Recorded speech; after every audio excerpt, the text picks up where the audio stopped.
अहिर के नाम धन कह देले बाड़ी मोर से नहीं दे रहली हो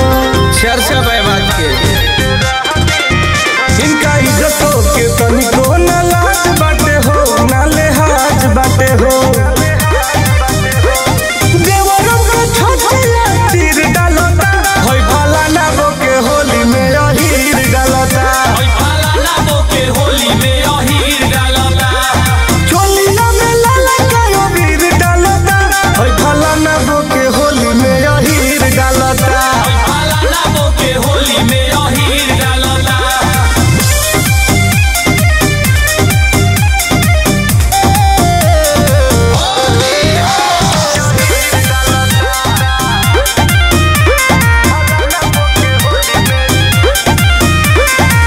फागुन में दूध लियावे के बहाना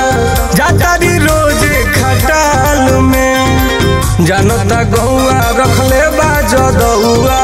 मोले